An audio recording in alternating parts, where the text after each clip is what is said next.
Welcome guys, আজকে আমরা section 151 of Indian contract act দিয়ে স্টার্ট করব। তো 151 কি বলেছে আমাদের? 151 ব্যাপারটা কি, তুমি কি বলতে চাইছি সেকশনে? বেলার বেলি তো আমরা শিখে গেছি। বেলার মানে হলো যে গুডসটা নেয়, মানে যে যার গুডসটা অন্য লোককে দেয়, সেই অন্য লোকটা হলো বেলি। সেই গুডটাকে ইউজ করে, মানে সে ওই জিনিসটাকে ইউজ করে, তার ব্যবহার করে, সেটা যখন ব্যবহার শেষ হয়ে যায় সে গুডটাকে ফেরত দিয়ে দেয়। এটা কিন্তু সেলস নয়, এটা সেল করা নয়, কিন্তু এটা হলো গুডটা নেওয়া এবং তার ব্যবহার করা, নিয়ে সেটাকে ফেরত দিয়ে দেওয়া যখন তার ব্যবহার শেষ হয়ে যায়। তো এটাই বেলার বেলি। এবার বেলার বেলির সেকশন 151 কি বলতে চেয়েছে? বেলি যেই গুডটা নিচ্ছে, মানে যেই জিনিসটা নিচ্ছে, যেটা ব্যবহার করছে, সেটা তার দায়িত্ব যে সে ঠিক করে ব্যবহার করে, সেটার কোনো ক্ষতি না করে। একটা মানুষ, মনে করো আমি একটা গাড়ি দিয়েছি কাউকে, খুব একটা এক্সাম্পল দিচ্ছি, মানে একটা উদাহরণ, যে আমি একটা গাড়ি নিয়ে, আমার একটা গাড়ি আছে, মনে করো মারুতি 800 একটা গাড়ি আছে আমি একজনকে দিলাম, ঠিক আছে, মনে করো শ্যামকে দিলাম। আমার নাম সুব্রনীল, আমি শ্যামকে দিলাম গাড়িটা।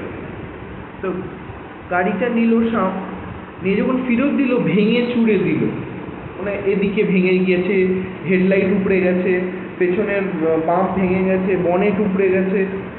তো এটা কি উচিত? একদম উচিত না। তাহলে ল কি বলছে? You should have a good intention. Law কি বলছে? ল বলছে যে তোমার সৎ উদ্দেশ্য থাকা উচিত। ল কি বলছে? আবার বলছি, ল বলছে যে তোমার সৎ উদ্দেশ্য থাকা উচিত, ইন্টেনশন তোমার ভালো হওয়া উচিত। তো একটা মানুষ তার উদ্দেশ্য সবসময় এরমভাবে হয় যে সে মানুষটা ভালো, তার উদ্দেশ্যে মানুষটা যদি ভালো হয় তার উদ্দেশ্যও ভালো হয়। তাহলে কি হলো ব্যাপারটা? আমি একজনকে গাড়ি দিয়েছি, সে ভেঙে চুরে দিতে পারে না, তাকে যেমন অবস্থায় গাড়িটা দিয়েছি সে সেরকম অবস্থায় আমায় দেবে। ভাঙাচোরা গাড়ি কেন দেবে? তো অবভিয়াসলি তার দায়িত্ব যে সে নিজের গাড়ি যেরমভাবে সে ব্যবহার করতো, সে আমার গাড়িটাকেও সেরমভাবে ব্যবহার করবে। আমি একটা লোককে পেন দিয়েছি, সে পেনটাকে চিবিয়ে চিবিয়ে, হাফ পেনটা সে চিবিয়ে আমায় দিল, মানে বললো যে নাও, ও লেখা হয়ে গেছে আমার, মানে আমি গেছি কোনো জায়গায় লিখতে, আমি তাকে দিয়েছি পেনটা, সে আমার পেনটা ধরে চেবাচ্ছে, চিবিয়ে আমায় দিল, আধা পেনটা মনে হয় চেবানো হয়ে গেছে। সেই পেনটা কি আমি নেবো? তো অবভিয়াসলি সে যদি এরম কাজ করে থাকে, তাহলে অবভিয়াসলি সে খারাপ কাজ করেছে। তাই জন্য সেকশন 151 বলেছে কেয়ার নিতে হবে। এবার যদি সে এইরকম খারাপ কাজ করে থাকে তাহলে তাকে কম্পেনসেশন দিতে হবে। এটা আমরা পরের সেকশনে গিয়ে পড়বো, পরের সেকশন। তো এটা এইটুকুনি বোঝা উচিত যে যদি কেউ কোনো জিনিস দেয় কাউকে, তাহলে অবভিয়াসলি সেটার কিন্তু রিজনেবল কেয়ার, মানে সাধারণ বুদ্ধিতে যেইটুকুনি তার খেয়াল রাখা উচিত সেই জিনিসটা, সেটা তার করা উচিত। খেয়াল রাখা উচিত জিনিসের। নিজের জিনিস হলে যে সবাই যেরকম যত্ন করে রাখে, সেরকম যত্ন করে অন্য লোকের জিনিসটাও রাখতে হবে। এটাই সেকশন 151 বলেছে। এবার সেকশন 142 কি বলছে? 152, সরি, সেকশন 152 কি বলছে? মনে করো আমি একটা সাইকেল দিয়েছি একজন, সাইকেলটা দিয়েছি ভালোভাবে, সে সাধারণ বুদ্ধিতে যতটা খেয়াল রাখা ততটা খেয়াল রেখেছে। কিন্তু মনে করো একদিন হঠাৎ করে আর্থকুয়েক এলো, বা বৃষ্টি হলো, এত বৃষ্টি হলো যে বন্যা হয়ে গেল। সাইকেলটা মনে করো ল্যাম্প পোস্টের সাথে বাঁধা ছিল, এবার বন্যা হলে তো লোকে বাড়ি থেকে বেরোতে পারে না, জল ফল ঢুকে যায়। তো সাইকেলটা ল্যাম্প পোস্টের সাথে ধাক্কা লেগে, মানে যেহেতু বাঁধা ছিল, তার পেছনের একটা স্ট্যান্ড ওটা ভেঙে গেছে। তাহলে এই যে বন্যা হওয়ার জন্য ভেঙেছে, তাহলে কিন্তু ওটা ওর দায়িত্ব নয়। বা আর্থকুয়েক হওয়ার জন্য যে ভেঙেছে, এটা কিন্তু ওর দায়িত্ব নয়। তার মানে একটা লোক যদি রিজনেবল কেয়ার নেয় জিনিসটা, মানে সাধারণ বুদ্ধিতে যতটা খেয়াল রাখা সে রেখেছে, বাট তাও সেটা ভেঙে গেছে বা সেটার ক্ষতি হয়ে গেছে। মনে করো সাইকেলটা ভেঙে চুরমার হয়ে গেছে, শেষ হয়ে গেছে, মানে শুধু ল্যাম্পপোস্টে বাঁধা ছিল সাইকেলটা, শুধু সাইকেলের যে রডটা দিয়ে বাঁধা ছিল সেই রডটা রয়ে গেছে, বাকি সাইকেলটা চলে গেছে জলের বেগে, শুধু রডটা রয়ে গেছে, সাইকেলের যে রডটার সাথে বাঁধা ছিল শুধু ওটা। বা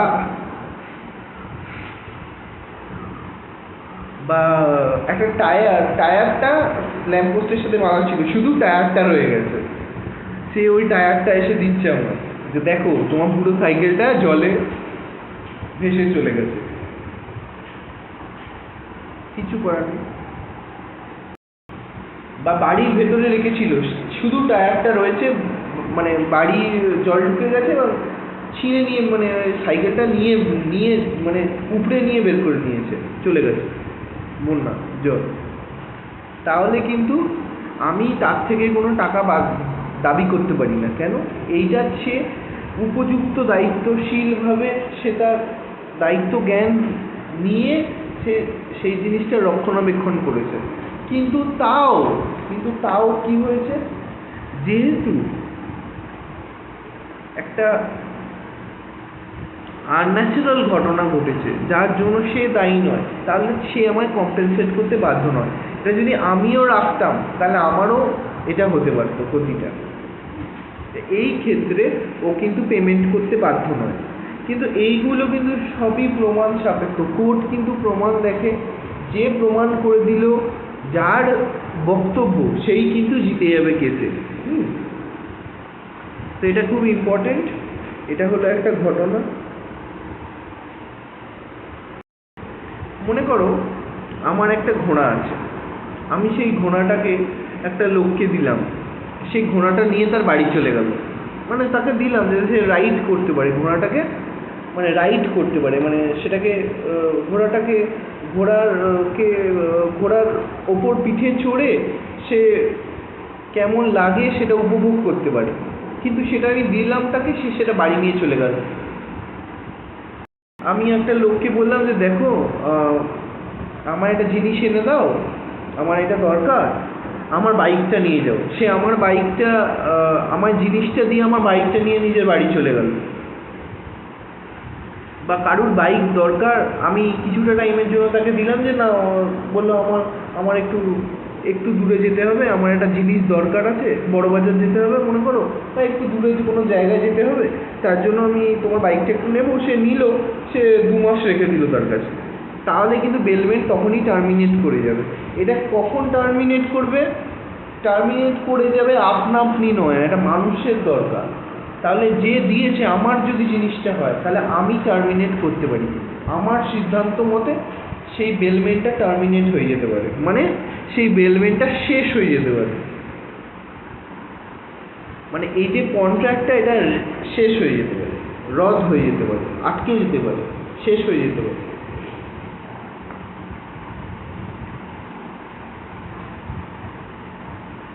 এবার মনে করো কেউ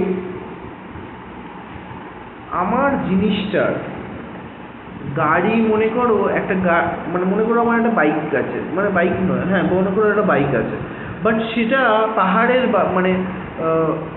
মানে বাইক অনেক ধরনের হয়। স্পোর্টস বাইক হয়, সেগুলো রেস ট্র্যাকে চালানো যায়। কিছু বাইক আছে যেটা পাহাড়ে নিয়ে ওঠা যায়। তো আমি একটা বাইক দিয়েছি আমার একটা বন্ধুকে, সে সেটা নিয়ে পাহাড়ে উঠে গেছে। এটা কি ঘটনা? বাইকটা তো রাস্তায় চালানোর বাইক, মনে করো স্প্লেন্ডার বা এরম হিরো, সেটা আমি তাকে দিয়েছি, সে ওটাকে নিয়ে পাহাড়ে উঠে গেছে। তো ন্যাচারালভাবে ক্ষয়ক্ষতি হয়েছে, সাসপেনশনটা ভেঙে গেছে, এক্সস্টটা ভেঙে গেছে, ব্রেকের হ্যান্ডেলিং ঠিকঠাক কাজ করছে না, তলার কিছুটা পোর্শন পুরো ছিদ্রা উঠে উড়ে গেছে, মানে একদম ভেঙে ছুড়ে দিয়ে মানে অনেকটা পোর্শন ক্ষয়ক্ষতি হয়েছে, এইরকম যদি ঘটনা ঘটে তাহলে অবভিয়াসলি সেই যে ড্যামেজটা ঘটেছে তার জন্য ও লায়েবল, মানে ওকে যেই ক্ষয়ক্ষতিটা হয়েছে সেইটা আমায় কিন্তু রিটার্ন করতে হবে।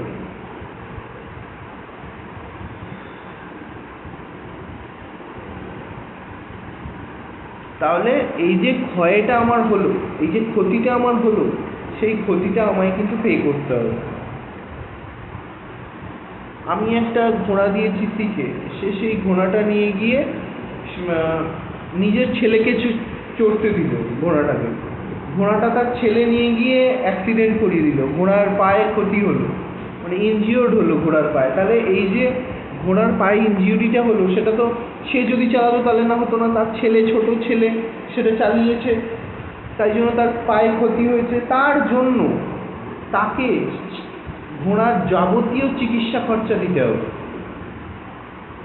যাবতীয় চিকিৎসা খরচা দিতে হবে।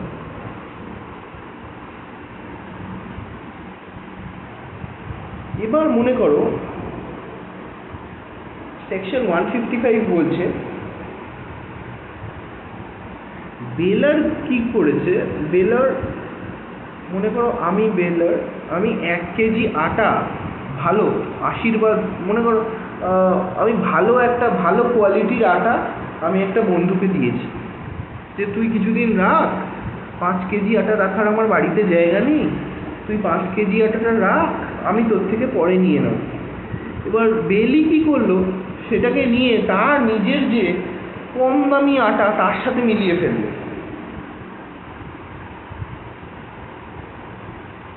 সে কি করলো, কম দামি আটার সাথে মিলিয়ে ফেললো।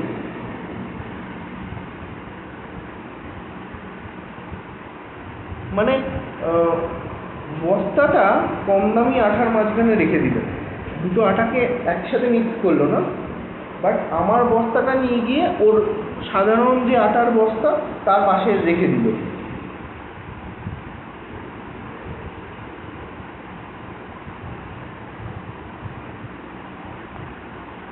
বা মনে করো এই এক্সাম্পলটা আরেকটু ভালো হতে পারে, যেটা প্রথমে দিচ্ছিলাম। মনে করো আমার কম দামি আটা, সে তার বেশি দামি আটা, মানে আমার বেশি দামি আটা তার কম দামি আটার সাথে সে মিশিয়ে দিল। মিশিয়ে দেওয়ার ফলে কি হলো, তার আটাটা আর আমার আটাটা কি আলাদা করা যাবে না? এবার এই যে আটাটা সে মেলালো, আমার যে আটাটা সেটা তো বেশি দামি, সে সেই টাকাটা আমায় দেবে, বা ওই টাকাটা যদি, ওই আটাটা যদি ও বাজারে বিক্রি করে, তাহলে ওই আটার উপর যে ইন্টারেস্টটা হবে সেটা আমার হবে। 5 কেজি আটার দামটা আমি পাবো ওর থেকে, বোঝা গেল?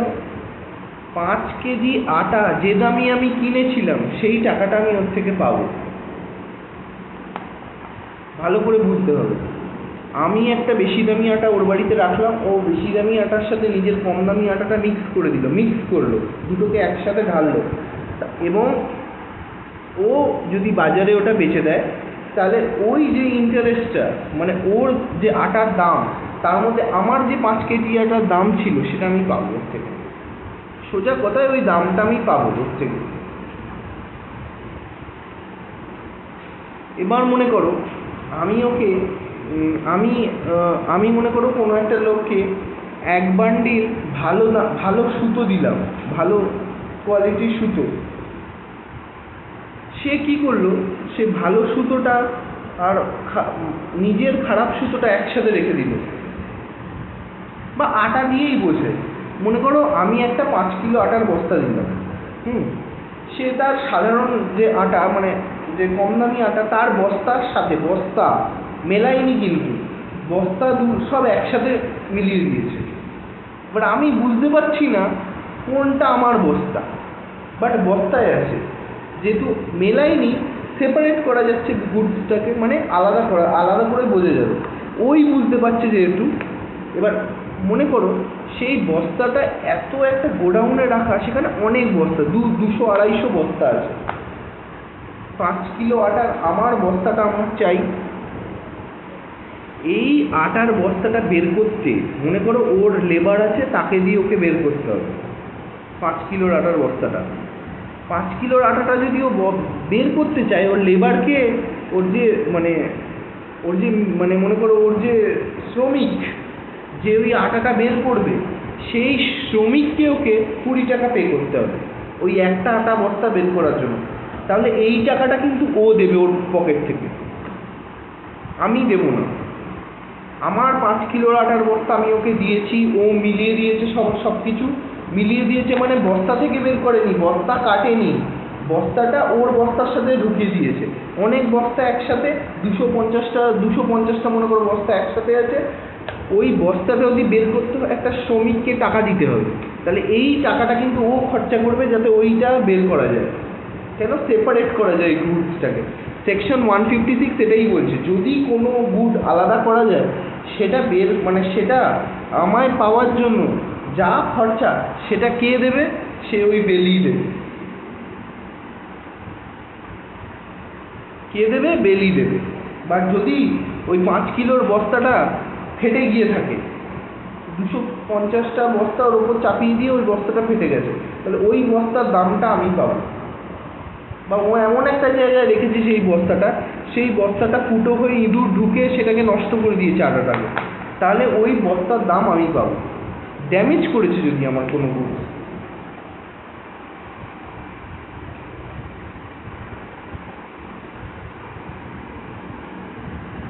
তাহলে ও যদি আমার কোনো গুড ড্যামেজ করে, ও যদি আমার কোনো গুড সেপারেট করে, মানে আলাদা রেখে দেয় নিজের গুডের সাথে, সেটা বের করতে যা খরচা, যা ড্যামেজ হবে বা যা ধরনের খরচা হবে, ড্যামেজ মানে ক্ষতি, যদি আমার বস্তার ক্ষতি হয় তাহলে ও আমায় দেবে, যদি আমার আটার ক্ষতি হয় ও আমায় দেবে, ঠিক আছে? আমি দেবো না ওকে, কেন? ওটা আমার গুড, কেউ কারোর সাথে খারাপ কাজ করতে পারবে না, এটাই ল বলছে, এটাই ইন্টেনশন, গুড ইন্টেনশন মানুষের থাকা উচিত, মানে সৎ উদ্দেশ্য।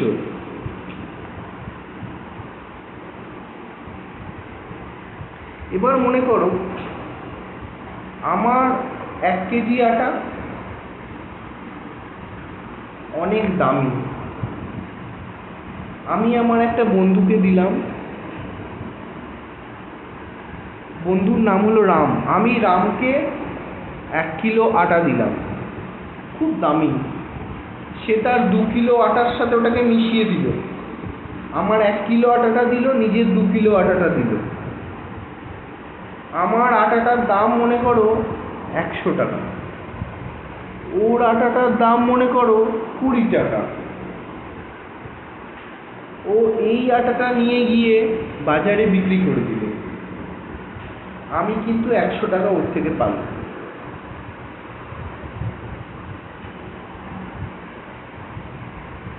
আমি 100 টাকাটা ওর থেকে পাবো, আমার 100 টাকার আটা, সেটা সাথে ও নিজের 20 কিলো আটা সেটা মিক্স করে দিয়েছে, 2 কেজি, আমারটা 1 কেজি ছিল, 3 কেজির আটা ও বাজারে বিক্রি করে এসছে, আমি ওর থেকে কত টাকা পাবো? 100 টাকা পাবো। যদি আচ্ছা এই সব কন্ট্রাক্টগুলো খাটবে যদি অন্য কোনো কন্ট্রাক্ট কেউ কারোর সাথে না করে থাকে, কী হবে আরেকবার বলে দিচ্ছি, এই সব কটা কন্ট্রাক্ট খাটবে যদি অন্য কেউ কোনো কন্ট্রাক্ট না করে থাকে, অন্য কেউ যদি কোনো কন্ট্রাক্ট করে থাকে কারোর সাথে, তাহলে সেই কন্ট্রাক্টটা কিন্তু খাটবে না। কেউ মনে করে কন্ট্রাক্ট করেছে যে তুই যা বিক্রি হবে সেটার আমি 50% পাবো, এরম কন্ট্রাক্ট হলে হবে না। ল অনুযায়ী আমি আমার সাধারণ বুদ্ধিতে ওকে 1 কেজি দিয়েছি, 1 কেজির দাম 100 টাকা, ও ওইটাকে লস করে দিয়েছে, তো আমি অবভিয়াসলি 1 কেজির দাম ফেরত পাবো। তাহলে আজকে এই অবধি থাক, লাইক করো, সাবস্ক্রাইব করো, বেল আইকন হিট করো, শেয়ার করো সবাইকে,